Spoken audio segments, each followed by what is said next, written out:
Hello my dears, बहुत बहुत स्वागत करुच्ची मोर सुभद्रा हैप्पी लाइफ चैनल को। आशा करुच्ची आपण माने समस्त बहुत भलरे अछंती एवं बहुत खुशी रे अछंती। मो चैनल मु लॉ ऑफ अट्रैक्शन बाबद आलोचना करिथाय। आपण माने केमिति ए लॉ ऑफ अट्रैक्शन बा आकर्षणर नियम बा ब्रह्मांडर नियम को अनुसरण करिकी आपण मानकर जीवनर प्रत्येकटा आवश्यकता को फुलफिल करि परिबे बा निजको केमिति संपूर्ण परिवर्तन रूप रे देखि परिबे बा निजे जेमिति हवा पाई चाहूचंती सेमिति निजको केमिति पाई परिबे ताहारी बाबदरे आलोचना करिथाय। तो प्रथमे मु आपण मानकु बहुत धन्यवाद एवं कृतज्ञता ज्ञापन करूची। आपण माने प्रतिदिन मो वीडियो को देखुचंती, वीडियो को पसंद करूचंती, वीडियो को अनुसरण करिकि आपण मानकर जीवनर परिचर्या को परिवर्तन करिया पई जो रेस्पोंसिबिलिटी नेइछंती सेति पई मो हृदय आपण मानकु बहुत बहुत धन्यवाद। तो पुणी आउ एक नुआ वीडियो नेकी आपण मानक सम्मुख रे उपस्थित हेबार जो सुवर्ण सुजोग पाई परिछि सेति पई परम पिता परमेश्वर को मध्य मोर बहुत बहुत धन्यवाद। तो प्रथमे मो चैनल बाबद रे मु आपण मानक अवगत करूछि। मो चैनल होछि लॉ ऑफ अट्रैक्शन ऊपर आधारित। आपण माने ए लॉ ऑफ अट्रैक्शन बा आकर्षणर नियम को बहुत भलो भाबरे जानिछंती। जदि आपण माने नुआ करी मो चैनल को विजिट करूछंती बा नुआ करी वीडियो को देखुछंती ताहले आपण मानकु मो लॉ ऑफ अट्रैक्शन बाबद रे अवगत करेबा पई चाहूची। जे लॉ ऑफ अट्रैक्शन होची आकर्षणर नियम बा ब्रह्मांडर नियम। आमर प्रतिदिन चर्चा रे आमे जोटा देखिबा, जोटा सुनिबा, जोटा हृदय सहकारे गभीर भावरे चिंता करिबा, जोटा विश्वास रो सहकारे बारंबार चिंता करिबा सेटा ही आम जीवन को आकर्षित हेकी आसीताय एवं ताहाकु ही आकर्षणर नियम बा ब्रह्मांडर नियम बा लॉ ऑफ अट्रैक्शन बोली कुहा जाए। तो ये मो चैनल माध्यम रे समस्त ओडिशार बाबा माँ भाई भौणी समस्त पाखरे ये लॉ ऑफ अट्रैक्शन बा आकर्षणर नियम को पहुंचाई समस्तकर जीवनर परिवर्तन करबा होची मो चैनल मूल लक्ष्य। तो आसंतु आज मु आपण मानक पई गोटे बहुत सुंदर वीडियो नेकी आसीची। आपण माने वास्तव रे सुख जोटा वास्तविक सुख बा वास्तविक खुशी आपण माने कोठो पाइबे बा कोटा को आमे वास्तविक सुख बा खुशी बोली आमे जानिबा आसंतु। तो आजिकार जुगरे समस्तंकर धारणा जे आमे जो मनुष्य कृत जिनिस बा उपकरण ताहा ही हमकु सुख शांति प्रदान करिथाय किंतु प्रकृत रे वास्तव रे सेथिरु सुख शांति मिली न थाय। वास्तविक सुख शांति खोजिबाकू हेले आम भितरे हमकु सुख शांतिर सुख शांति आम भितरे ही से सब लुकायित अवस्था रे अछि। से सुख शांति आमकू आम भितरु बाहर करिया पई पड़िबो। कोनोसी मनुष्य कृत उपकरण रे सुख शांति खुशी मिली न थाए। जदि भी आपण मानकू खुशी बा सुख मिली थाए सेटा आपण मानक पई प्रकृत सुख शांति नुहे, सेटा स्वल्प समय पई खुशी मिली थाए। एवं देखिथिबे आपण माने बहुत आम मानक क्षेत्र रे मध्य किबा बहुत लोकक क्षेत्र रे आपण देखिथिबे से गोटे छोट बाइक टे चलाउथिले किंतु तांको प्रथमे साइकेल चलाउथिले। साइकेल रु से इच्छा प्रकाश करले कि गोटे बाइक हेले मु सहजरे गोटे जगह को बहुत इजीली रे जाई परिबी, मोर बिजनेस किबा मोर जॉब को मु बहुत भलो भाबरे हैंडल करि परिबी। तो से गोटे साइकेल पर गोटे छोट गाड़ी नेले, बाइक नेले। बाइक रे किसी दिन यातायात करिला परे तांकर मन बळिला नै गोटे भलो सुंदर बाइक टे करिले मु टिके आराम से मन को मोर शांति मिलिबो, खुशी मिलिबो। तो किछि दिन गला सी सेई सुंदर बाइक टे नेले। से बाइक रे किछि दिन गला परे मासे 2 मास 4 मास बाइक रे गला परे सेथिरे मध्य तांकर मन से भाबिथिले कि मोर सेइथिरे मु सीमित हेइ जिवि बा सेइथिरे ही मते खुशी मिलिबो, मोर आउ आगो को किछि खुशी नाही, सेइटा ही मो पई शेष सुख बा शेष खुशी।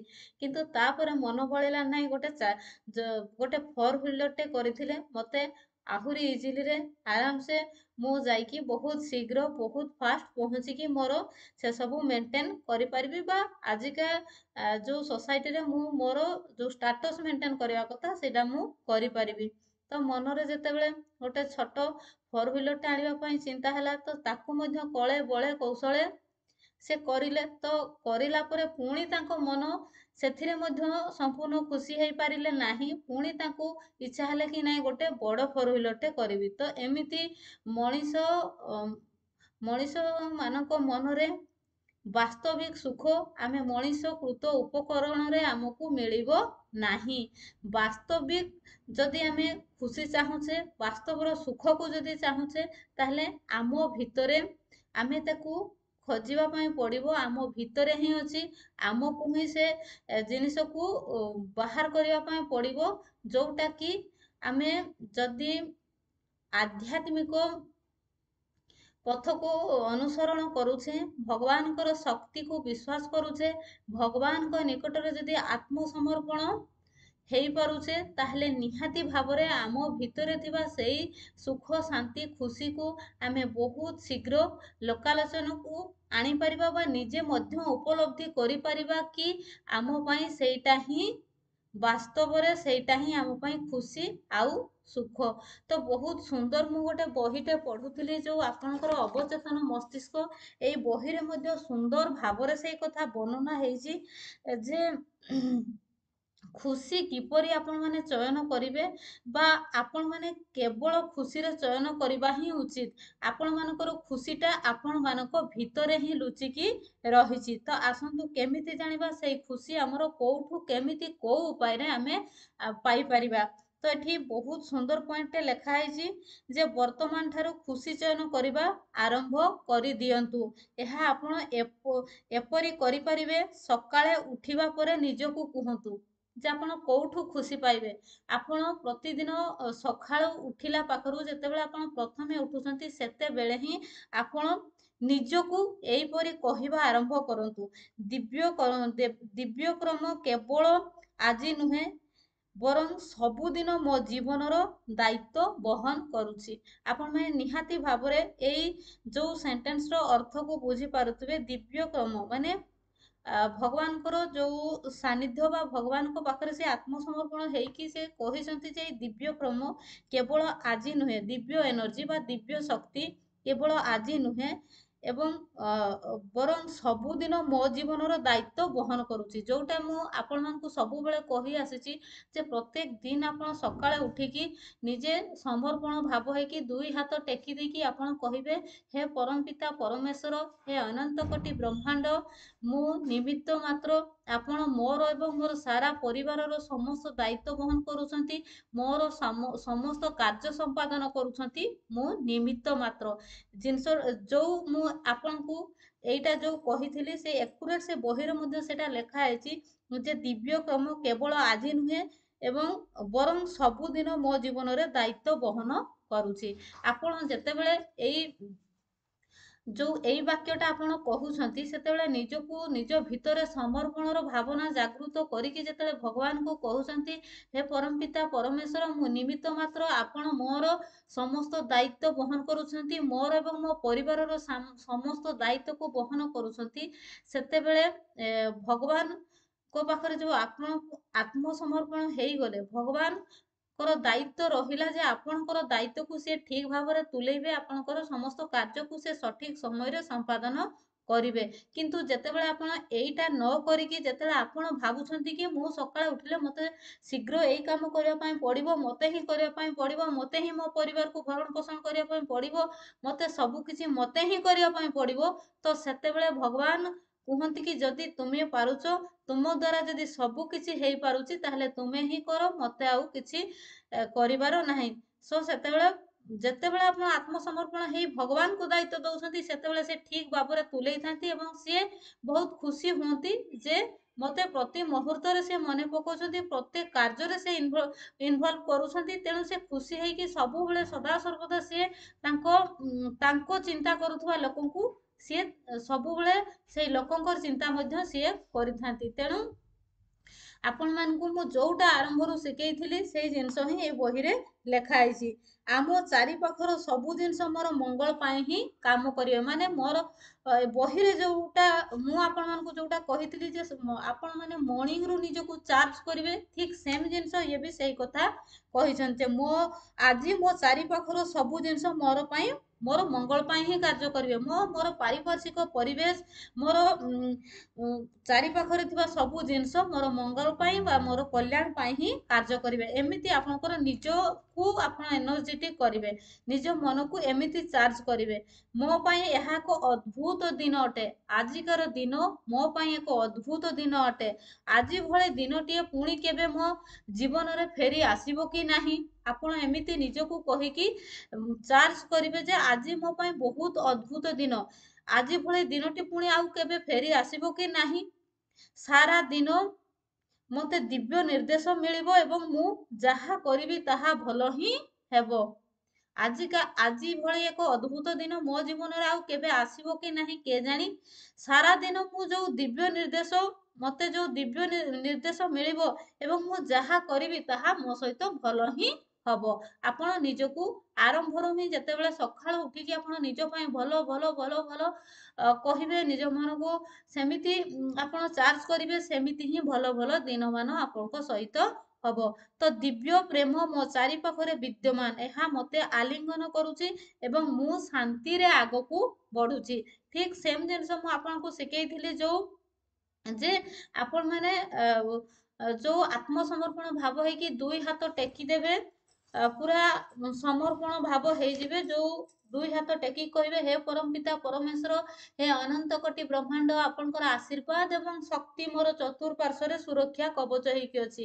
ଆପଣଙ୍କର ଆଶୀର୍ବାଦ ଏବଂ ଶକ୍ତି ମୋର ପରିବାରର, ମୋ ଘରର, ମୋ ଜୀବନର ଚତୁଃପାର୍ଶ୍ୱରେ ସୁରକ୍ଷା କବଚ ହେଇକି ଅଛି। ଯୋଉ ଜିନିଷଟା ମୁଁ ଆପଣମାନଙ୍କୁ ଶିଖେଇ ଆସିଥିଲି ଆରମ୍ଭରୁ, ଠିକ୍ ଏଇ ବହିରେ ମଧ୍ୟ ସେଇ ଜିନିଷ ହିଁ ଲେଖା ହେଇଛି ଯେ ଦିବ୍ୟ ପ୍ରେମ ମୋ ଚାରି ପାଖରେ ବିଦ୍ୟମାନ। ଯୋଉଟା ମୁଁ କୁହେ ଯେ ଏ ପରମପିତା ପରମେଶ୍ୱର ଆପଣଙ୍କର ଆଶୀର୍ବାଦ ଏବଂ ଶକ୍ତି, ସେଇ ଜିନିଷ ସିଏ ଲେଖିଛନ୍ତି ଦିବ୍ୟ ପ୍ରେମ ମୋ ଚାରି ପାଖରେ ବିଦ୍ୟମାନ, ଏହା ମୋତେ ଆଲିଙ୍ଗନ କରୁଛି ଏବଂ ଶାନ୍ତିରେ ଆଗକୁ ବଢୁଛି। ଯେ ମୋର ଯେତେବେଳେ ଭଗବାନଙ୍କର ଏନର୍ଜି ମୋ ଚତୁଃପାର୍ଶ୍ୱରେ ସୁରକ୍ଷା କବଚ ହେଇଯାଉଛି, ମୁଁ ସେତେବେଳକୁ ଅତି ସହଜରେ ଆଗକୁ ବଢି ପାରୁଛି।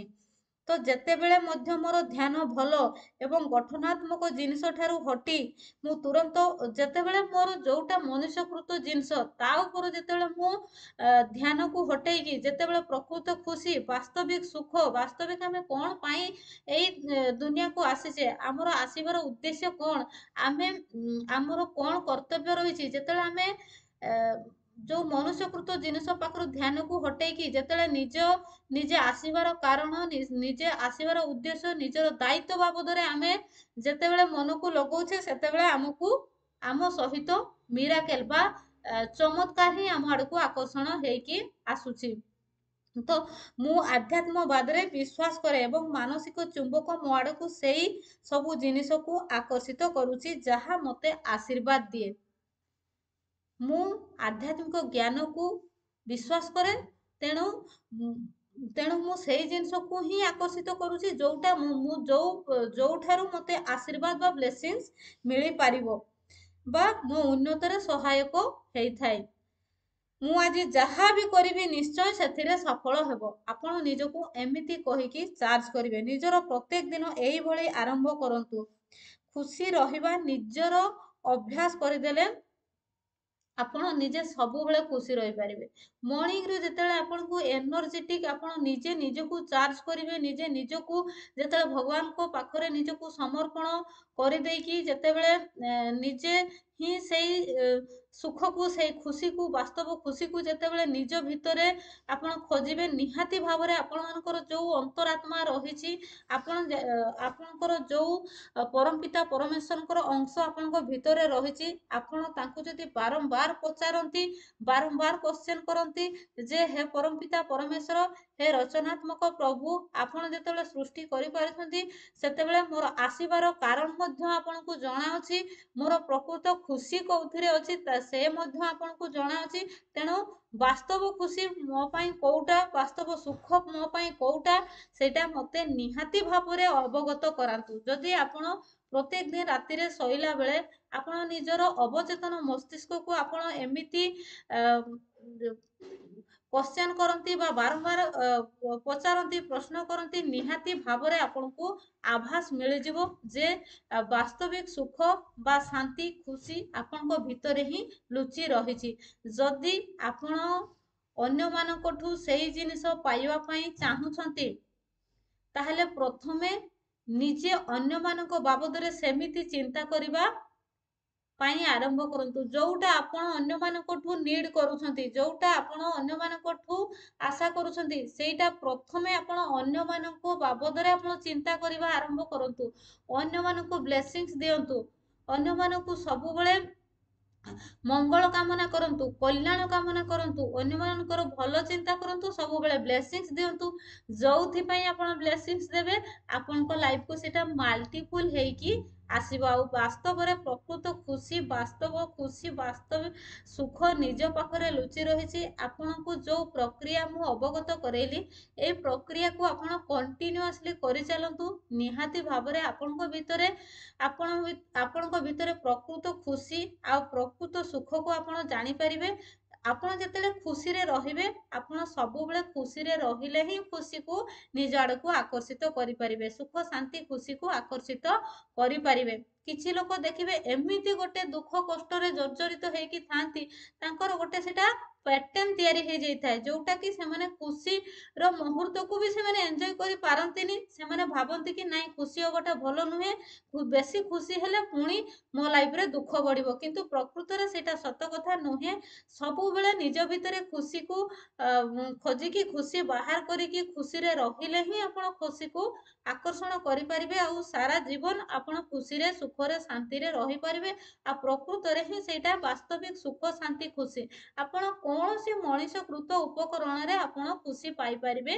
ନାହିଁ ଆପଣ ଗୋଟେ ଜିନିଷ କରିସାରିଲେ ପୁଣି ଆଉ ଗୋଟେ ଜିନିଷକୁ ଆପଣଙ୍କର ଲାଳସା ଆସିବ ପୁଣି ସେ ଜିନିଷ ହେଇସାରିଲା ପରେ ପୁଣି ଆଉ ଗୋଟେ ଜିନିଷକୁ ଲାଳସା ଆସିବ ତେଣୁ ପ୍ରକୃତ ଖୁସି ଯଦି ଆପଣ ଚାହୁଁଛନ୍ତି ନିଜ ଭିତରେ ଲୁଚି ରହିଛି ନିଜେ ଯଦି ସେଇ ଖୁସିକୁ ବାହାର କରିବା ପାଇଁ ଚାହୁଁଛନ୍ତି ଆପଣଙ୍କୁ ଏଇ ପ୍ରକ୍ରିୟା ମୁଁ ଆପଣମାନଙ୍କୁ ଅବଗତ କରେଇଦେଲି ନିହାତି ଏଇ ପ୍ରକ୍ରିୟାକୁ କଣ୍ଟିନ୍ୟୁ କରିଚାଲନ୍ତୁ ବାସ୍ତବିକ ସୁଖ ଶାନ୍ତି ଖୁସି ପାଇପାରିବେ ଅନ୍ୟକୁ ବ୍ଲେସିଂସ୍ ଦିଅନ୍ତୁ ଅନ୍ୟଙ୍କର ମଙ୍ଗଳ କାମନା କରନ୍ତୁ ନିଜକୁ ନିଜେ ଅନ୍ୟମାନଙ୍କଠୁ ଯେମିତି ଚାହୁଁଛନ୍ତି ପ୍ରଥମେ ଅନ୍ୟମାନଙ୍କ ବାବଦରେ ସେମିତି ଚିନ୍ତା କରନ୍ତୁ ବାସ୍ତବିକ ସୁଖ ଶାନ୍ତି ଆପଣଙ୍କୁ ମିଳିଯିବ ତ thank you so much video ଭଲ ଲାଗିଲେ ଆପଣମାନଙ୍କର ବହୁ ମୂଲ୍ୟ ମତାମତକୁ ରଖିବେ ଏବଂ ଅଧିକ ଜାଣିବା ପାଇଁ କିମ୍ବା କ୍ଲାସ୍ କରିବା ପାଇଁ ମୋର 18 ନଭେମ୍ବରରୁ କ୍ଲାସ୍ ଷ୍ଟାର୍ଟ ହେଇଯାଉଛି ଆପଣଙ୍କର ମନି କ୍ୟାରିୟର ହେଲ୍ଥ ରିଲେସନସିପ୍ ପ୍ରତ୍ୟେକଟା ଏରିଆଜର କ୍ଲାସ୍ କୁ ମୁଁ କଭର କରୁଛି ତ ନିହାତି ଭାବରେ ଯଦି ଆପଣମାନେ କ୍ଲାସ୍ କରିବା ପାଇଁ ଚାହୁଁଛନ୍ତି ଆପଣମାନଙ୍କର ବହୁମୂଲ୍ୟ ମତାମତକୁ ରଖିବେ ମୋର ହ୍ୱାଟ୍ସଆପ୍ ନମ୍ବର ହେଉଛି 9337984063 9337984063 ନିହାତି ଭାବରେ ଏଇ ନମ୍ବରରେ ଆପଣଙ୍କର ବହୁମୂଲ୍ୟ ମତାମତକୁ ଜଣାଇବେ ତ ଥ୍ୟାଙ୍କ ୟୁ ସୋ ମଚ୍